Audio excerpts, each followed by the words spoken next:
Hello everyone, welcome to Skillweb. In this tutorial, I will show you how to remove audio from a video in Adobe Premiere Pro. So let's begin the video.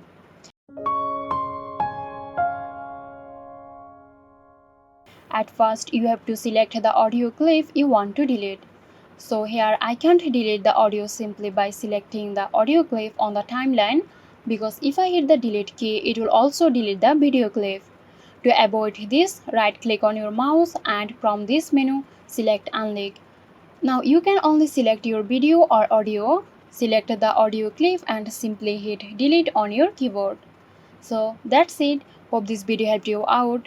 Stay tuned for more helpful tutorials here at Skillweb.